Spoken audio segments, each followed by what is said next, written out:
Hey everybody, it's Master Gallengeist here, bringing you my Xbox Showcase 2024 impressions. So, it's around the time that E3 would be, and now we're getting all of our different kind of things going on, and here is Xboxes. Now, granted, you've seen my channel, you've known that I am now shifting more to PC. Granted, they are putting most of their stuff on PC here, so it was mainly to check out any kind of games that they would be putting on. I actually really did like the showcase because I got more updates on certain kind of games that I'm looking forward to playing on PC, but also some new ones that I didn't really know that much about. And I'm like, all right, cool. They really did make a big deal with Call of Duty Black Ops 6. Starting that showcase off, having Phil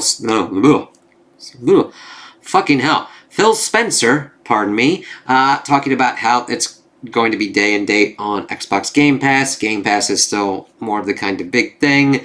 We'll see how that kind of works out for them as their kind of business strategy and everything. I don't know. We'll have to see how that works out. I have more doubts about Game Pass as things go on, and would rather prefer more of the kind of demo trial model for games, and then actually supporting the devs and everything, even if that means different kind of pricing models or whatnot, for that kind of effect. Now, granted, I do understand the value of Xbox Game Pass, but if it is not being conducive for the company Microsoft and Xbox, it's not conducive for the developers, we need to find some other kind of thing that doesn't involve predatory microtransactions and everything. There are better middle grounds. There's DLCs, other kind of supporting models, getting better kind of ratios of divvying up profits and everything. But Call of Duty is going to be the big kind of one to see what it does with Game Pass, because we show that off, so okay, that looks pretty interesting. Phil Spencer talking about how it's going to be, it's been 10 years since we've had Call of Duty at the Xbox, and that it's going to be released on all platforms at parity, which is nice. Now we'll just have to see if they stick to that. If anything has been going on and me understanding, Microsoft will do whatever it needs to do and whatever it wants to do. It will tell you one thing one time and then completely and utterly change it over the course of other ones. I would really actually wish that Xbox was spun out, but we saw a lot of the different kind of things going on with the acquisitions of Activision Blizzard. We saw a lot of stuff, well, not a lot of stuff, but we saw Blizzard stuff, Activision stuff. One of the first things we got, let's see here, was Doom Dark Ages, which definitely looks interesting. I love how it's supposed to be kind of more medieval or whatnot. Doom the Dark Ages. You got a shield with a chainsaw edge, which fucking looks great. We got mechs and shit. It looks good. I'm like, okay, I like the Doom series. Let's see where this goes on.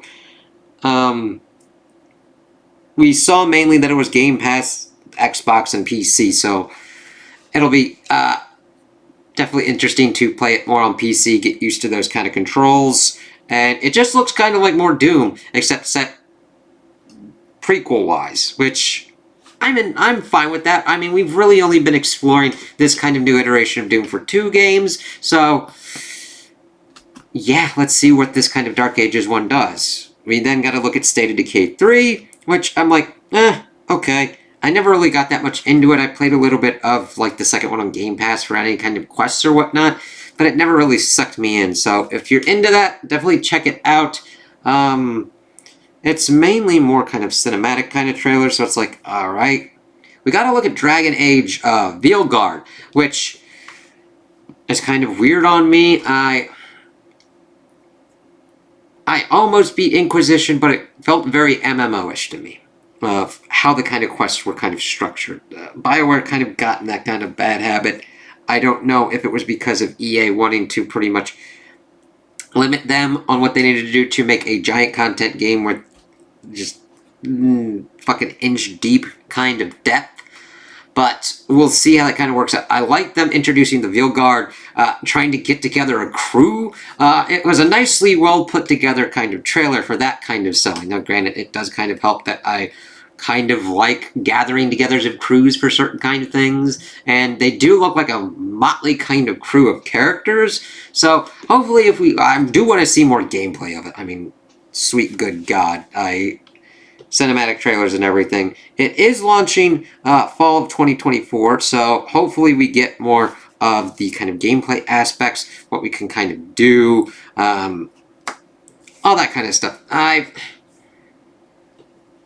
have a kind of story, well, not story, but like I'm interested in Dragon Age. Like the first one, I ran into a bug and I'm like, I don't give a shit.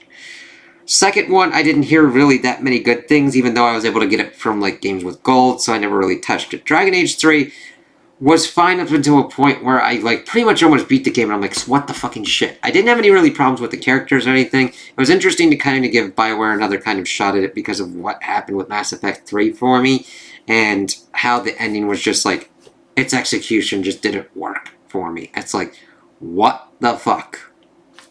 Okay. And then Andromeda, that had more of a kind of action-y, but more MMO kind of feel, so it'll...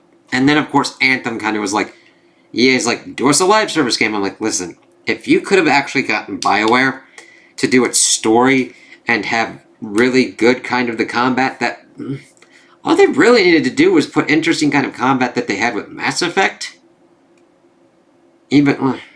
It would have been better if they had just essentially created some kind of live service thing within the Mass Effect universe more. But of course, Mass Effect 3's ending kind of mucked up everything on that front. So, it would have, if you had the storytelling abilities that you would have been able to get out of a BioWare game with like the gunplay and everything from Bungie, you really would have had a nice kind of Destiny killer. However, EA gonna EA. EA does not give a shit and will pretty much thunder crunch your ass to put out a subpar product, which they then will kill your studio for. I'm actually surprised that BioWare is still alive at this point, though granted, Vilgard could be the thing that, if it doesn't do well enough, could be its kill point. But, I'm intrigued from it. I'm like, ooh, okay, I kind of want to see what goes on with this. Let's see this. We're evidently supposed to get Starfield's Shattered Space expansion, evidently dealing more with the Varun and the Great Serpent. I don't know if I'll check it out. Starfield really didn't do it for me. But even though I've got it for like the Xbox, if I like get it for PC again, I might check that out.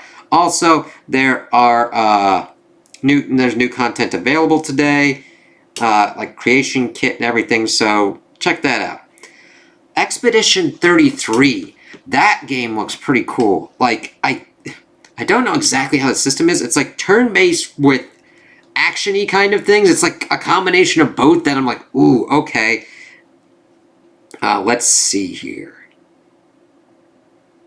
Now, we get pretty much the whole kind of spiel from the trailer of that this painter keeps writing these numbers. And anybody who's that age dies and disappears, dust, kind of Thanos style. And this expedition is going out to try and stop this painter woman from doing this. Kill her if need be. And the combat looks really kind of cool. I like the art style. It's very kind of different. I'm like, ooh. I pretty much wishlist that on Steam as fast as possible while that was kind of going on. I'm like, okay. This is the nice kind of balance I like. I like seeing a trailer telling me about the game and the world. I'm like, okay, check. Story, plot looks interesting, characters look interesting, combat looks interesting. Alright, I want to see what goes on with more of this and how it kind of works out. So I'm like, ooh. I don't know when that's going to be coming out, but we'll see how that works out. We also got an update of South of Midnight. This one was interesting because I thought this was going to be more of a Telltale kind of game. But we actually got a look at combat going on, and it really looks kind of cool for me. Mainly because I like the art style because it's very different. It's kind of more experimental, like, well, not completely experimental, but like more kind of colorful, kind of more surreal-like. So, because I don't mind seeing cinematic and as photorealistic as possible, but it doesn't have to be all of them. And this one is kind of cool because we're like in this bayou. We see this kind of catfish thing and be like, that's that gator, fuck that gator. And then we see her kind of like going through the world, utilizing the abilities. Of course, it's on rails as much as possible, but the combat looks pretty cool. More kind of action. I hate to say Souls-like, but like the understanding of the tactics of Souls going on with it, but it doesn't look like it's going to like thunder stomp you in the asshole. So, but we'll have to see as we get our hands on it and learn more. But as she's going to ring this bell to get this gator to like move out of the way of where they're kind of going. But I like seeing the kind of interactions, understanding of the characters, and understanding of how you move about the world and actually do stuff in it. So that one was definitely on my list. I'm like, okay, that went up higher because when it was first introduced, I was like, what the fuck is this game? Now we actually have more understanding of what it's like. We got a trailer for World of Warcraft's next expansion, and we'll see kind of how that goes. I'm like, I'm not really that much into MMOs or even kind of live service at this point. Metal Gear Solid 3 Delta, the remake of that, we got a little bit of gameplay in there. It's already confirmed that it's a 1-to-1 remake, which is good, so I might check that out at some point, check out more of the Metal Gear Solid series as well, but I'm looking more into the kind of new ones. Flintlock gets a release date of July 18th, 2024, called Souls-Light, inspiration from Bloodborne with melee and pistol stuff, and we're fighting gods and teaming up with a god to kill gods. I'm like, ooh! Now, granted, I might have seen some stuff about this before, but this one actually, like, grabbed me again. I'm like, ooh, okay, action style looks interesting, as long as it's not as frustrating as certain kind of Souls, more of the Dark Souls kind of stuff in Bloodborne, I think I'll be okay, but I'm like, there's story there, the characters, she wants to take these gods on and kill them, and evidently this other one wants revenge, so we'll have to see if this is kind of a Shadow of the Colossus kind of situation, where you make a deal with the devil, and then get turned into some kind of weird kind of fucking thing at the end. But the action looked kind of cool. Again, I like the art style and the different, like, I like that we've gotten into a point again where we're kind of expanding a little more. We're getting weirder, kind of kookier kind of stuff, even though one of the things that I would probably say about this showcase is they're all kind of having similar kind of styles. If you looked at this, there's like three kind of not three, there's two main Souls kind of ones, and then South by Midnight. And you look at them and like, okay, they kind of have similar kind of styles, different kind of uses of color, different kind of use of kind of Souls kind of combat. We'll see how that kind of goes, but I do at least get a distinct kind of style and kind of, for lack of a better term, flavor from each one. South of Midnight doesn't seem to be like it's going to like butthole kick you. This one seems like it wants to butthole kick you a little bit and see kind of how that goes. The other one that I kind of get to at the end, well, not the end, but further on, does seem like it wants to fucking, like, crack your ass. Perfect Dark then revealed gameplay. And I'm like, ooh, okay, this looks pretty good. I'm not really that well versed with Perfect Dark, but this, setting up Dark as the agent, that she's going after this dude with these radioactive materials, but everything doesn't seem to be as it seems. We'll have to see if we have to make any choices, if we choose the agency or this rogue faction. The gunplay looked pretty good. I know it's an on-rails one, but at least what they showed like technical competency of it, like working pretty well. Interesting kind of way to move about. It has a different kind of flavor than what we got with like Doom: The Dark Ages in the beginning. I'm like, thank you. I am a first-person shooter kind of person, and I like to see different kind of utilizations of them. All right. We got a CGI cinematic for Diablo 4 Vessel of Hatred. I thought the game was okay, but I wouldn't completely go back to it. We got Fable again. That's not coming out till 2025, but it set up kind of more of the world. And I'm like, I'm interested to see what their take is on Fable. Understanding of this hero Humphrey as he like took this one under his wing, see what kind of goes. We didn't see, again, any gameplay. So them saying 2025 still makes me a little bit leery, because if it's coming out within 2024 to 2025, I'd at least like to see some kind of representation of gameplay at some point. Now, granted, we don't know when in 2025, so it could be in fall of 2025, hopefully, and then they do some kind of direct kind of thing and actually showcase some more kind of gameplay on it. But I'm looking out for that. Flight Simulator, I'm like, eh. Elder Scrolls Online, just like, hey, look, 10 years. And if you want to, limited time, all expansions are free to play, so get on that if you would like to. Life is Strange Double Exposure looked kind of interesting, of like powers to investigate multiple timelines. I'm not that well versed with the Life is Strange series, so it does look like an interesting kind of murder mystery. So see what's going on with that. Again, I do like seeing vastly like, even though there's ones that I'm hoping for and whatnot and hoping to see, I like being kind of surprised and seeing kind of different kind of things and seeing what grabs me. Like, I'm glad, I'm like, okay, we do get some hardware stuff, but like there's people rumored that we were getting an Xbox Portable potentially announced, and that there's a Halo 1 remaster potentially in the works that could be going to PlayStation as well. I'm like, okay, we'll have to see what goes on with that. Rumors are completely and utterly nuts. We got more of a look at Indiana Jones. I'm interested and intrigued to see how it kind of works out. We don't really get that many Indiana Jones games, and the thing is, my family has a history for the Indiana Jones games. One of the ones that we played was Indiana Jones and the Infernal Machine. Adds together as a family, and we have to deal with all this kind of stuff. And it got really kind of nutty at the end as we were fighting like the god thing, Marduk at the end. We had to like utilize cheats because something went fucking weird or whatnot. But then we also played Emperor's Tomb. We have a storied history with those kind of action adventure ones, those Tomb Raider, all that kind of stuff. So I'm interested to see how this kind of one goes as a first-person one. See if like others in my family are interested in playing it and seeing what kind of goes on with that. But you got Indy doing taking on Nazis and stuff. Yeah, even the name, like, you could have come up with some kind of better kind of name. That's really the only kind of issue I've got with it at the moment. I just want to see how it kind of works out. Now, granted, I would rather prefer a nice kind of balance between combat and puzzles. That's what the Infernal Machine really had for us, where we had kind of a good use of, like, I would say kind of tactical combat, where the combat's another kind of puzzle where you manage your resources and everything, whereas it got a little bit more action-y in, like, the Emperor's Tomb. So we'll see how this one kind of works out. I mean, they're doing first-person game, and it's machine games, so I'm interested to see. Okay, Wu Chang Fallen Feathers. That one is the other kind of Souls one, talking about how this female protagonist, in her kind of blood, is this thing that they use in hunt kind of things, very echoing of Bloodborne, and trying to fight these monsters and everything. I'm like, okay.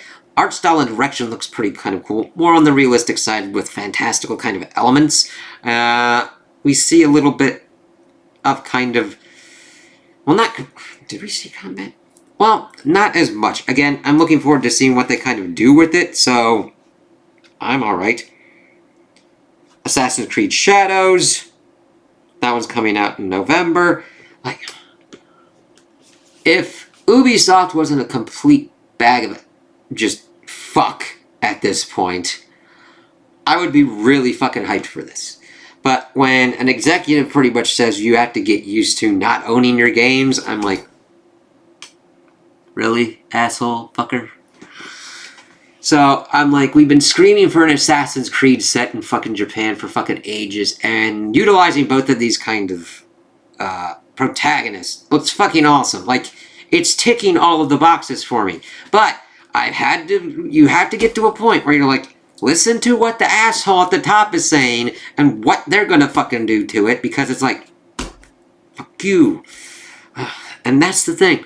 I want to support the devs, and I want to support this. It's just, oh God, they just bloat the fucking shit out of things. It's like, come on, man.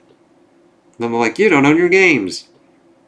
We got another look at Avowed. This one's setting up more of the story. Again, kind of like Perfect Dark. I like this kind of play. It's like, one's like, you must take care of this kind of disease thing. And the other one's like, maybe the disease is alright. And then the other one's like, maybe there's like a third fucking way, motherfucker. And then seeing different kind of ones, because they did showcase off combat before, but I can understand people being like, this looks kind of weird. There is more of a look of different kind of enemies and things going on in this one. Not a complete and utter deep dive into it, but I'm definitely looking forward to Avowed. It's interesting, and Obsidian's a weird one with me.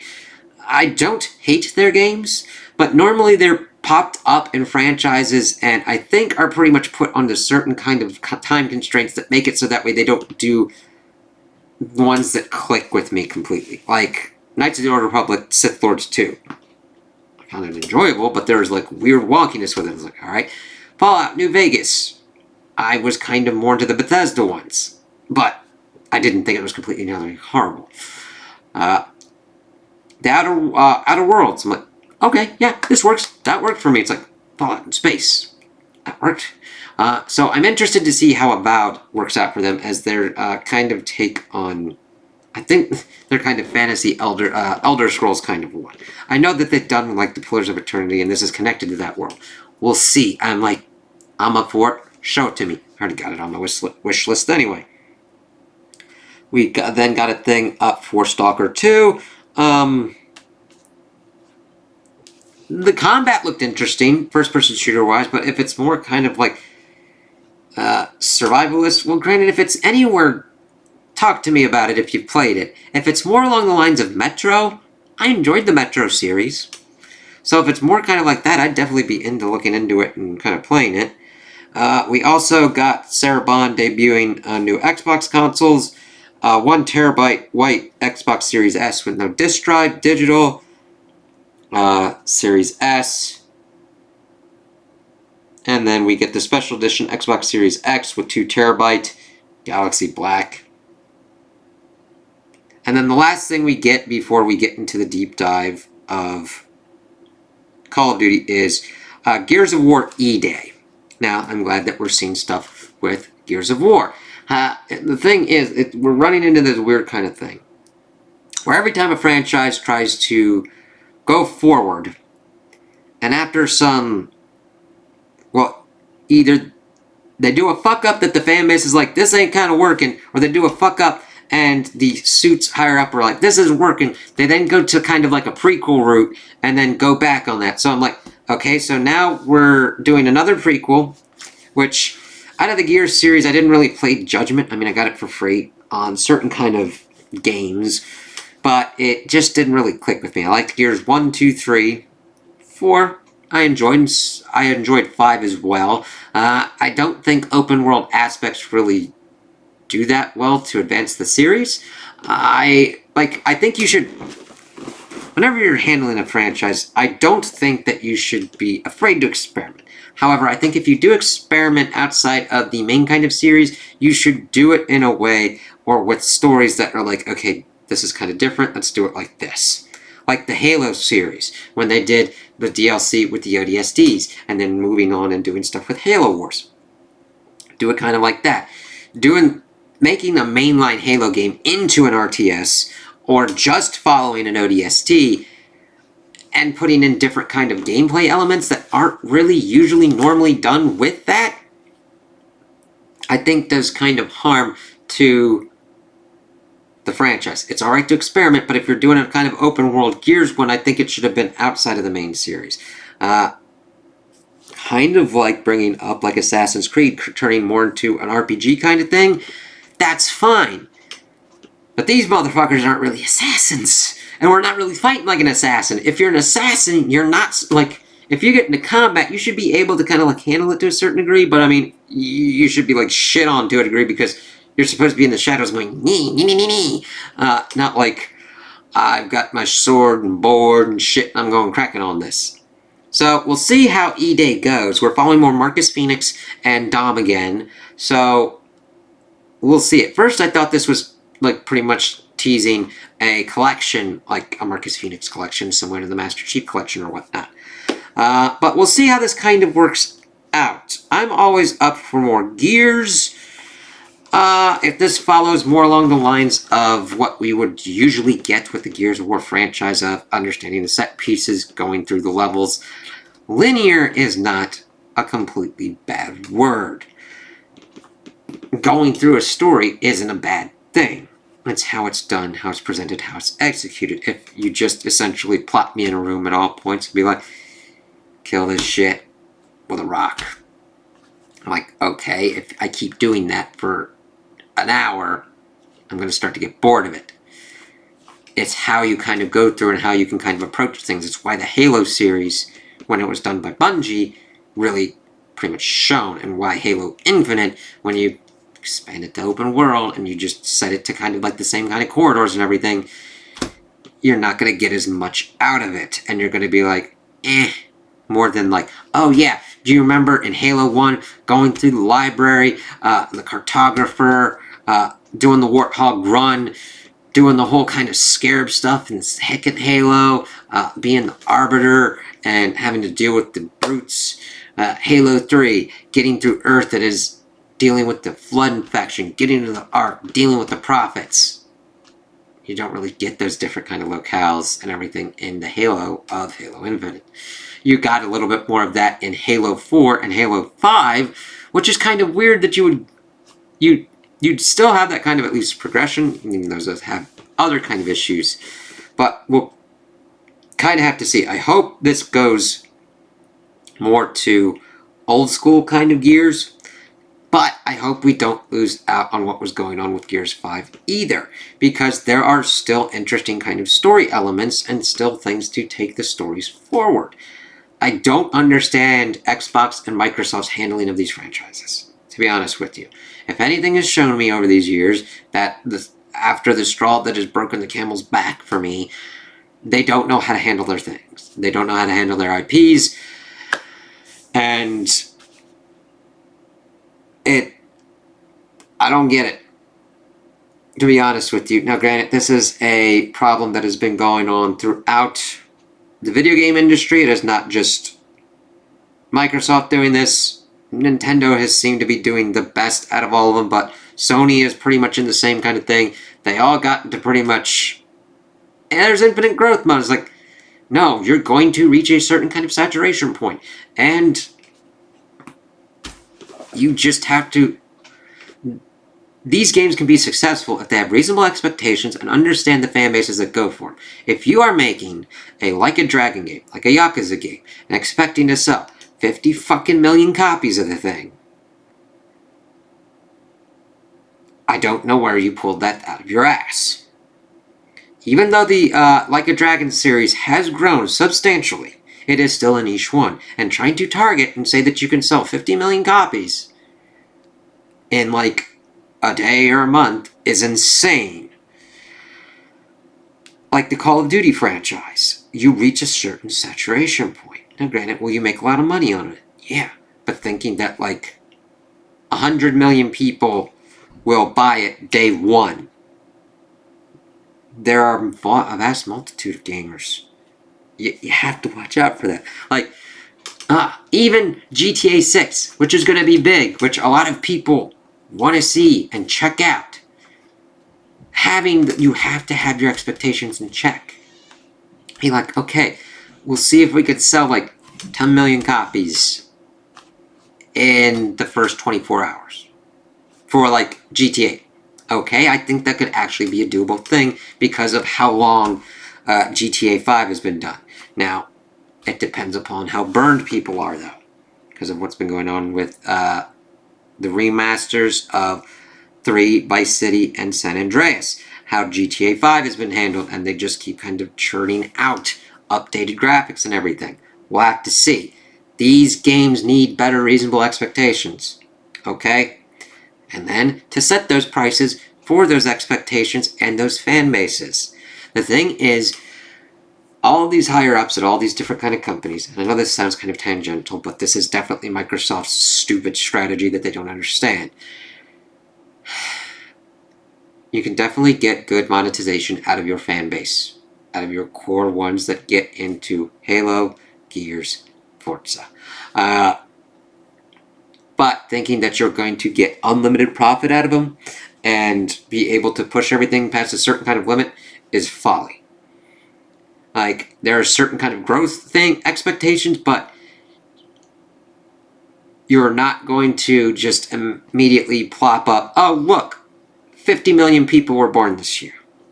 We can all make them into gamers. I was like, you're not going to make them all into gamers. You're not going to make them all into people that are FPS gamers and strategy gamers and Candy Crush gamers. You'll get certain ones out of them, and they will bump up those for certain kind of margins. Price accordingly. But we'll have to see. the gaming industry is in a weird, fucky place right now, and we'll probably get to some kind of weird kind of crash thing before we maybe get into a more kind of stable kind of model. Now, I was surprised with Xbox's showcase here. It had a nice variety of games. They said the things that they should say, but we'll see if they stick to it. Would this keep me just completely on the Xbox platform? No. I don't trust Microsoft, and I don't trust what Microsoft is doing with Xbox. I would rather now go onto PC, even though that is getting fuckity-dooed on. You're like, you're still using Windows. I'm like, yes, I understand, and it just goes to showcase that we are not in a realm where we have that kind of amount of choices. But since Xbox has been doing it on Xbox and PC, I think it's the better kind of choice to get the better kind of experience by going on PC and checking all these out. And that's the kind of cool bit. I'm glad that I saw that most of these were like Xbox and PC. And we'll see what goes on with this. I see it more as potentially a shift to a certain kind of model of... Even though all this said that like it's going to be on Xbox and PC, I do foresee at the point when Microsoft and shareholders demand more profitability that Xbox will essentially go more third-party platform, and they will minimize hardware as much as possible, if not outright kind of shift it to some kind of other weird model. I don't know what or how. I'm also getting the feeling that Sony would potentially be going that route as well, especially with how they've been putting their games on PC. Nintendo is the only one that I think has differentiated itself enough as a holdout that they will make, again, depending upon who gets in charge of the company and decides to do it, they will probably be the one that holds out the longest to be able to make hardware and games that just lock together, and you're like, all right, cool, I'll get my Nintendo for that kind of stuff. So we'll have to see. Now, granted, things could change around. We could get new people in charge of Xbox. We could get new people in charge of Microsoft that actually do more consumer-friendly kind of things, do better kind of hardware things to keep, and also keep more game preservation. But they need the actions to prove it. Phil has been doing this since the Xbox One fiasco and he got in charge. And we have not really had strong stewardship of the Xbox brand. And that's coming from someone who's loved the Series X, who's got into the Xbox One after the whole kind of fiasco, was into Xbox Game Pass because of, I'm like, okay, we'll see how this model kind of works. And I'm just getting the feeling that that model doesn't really work. We get certain kind of benefits, but it's when the other shoe kind of drops of us not owning games and just being a streaming kind of thing. That's, no. It needs to be a choice. Because that'll be even worse for game preservation. And I know, you're going to PC. That's purely digital. I know, even by choice, I really still want and believe in having the games and having ownership of that. And we do need to see how that kind of works out and what pans out with Xbox on this. So, those are my impressions on the Xbox showcase. Tell me what you guys think in the comments below.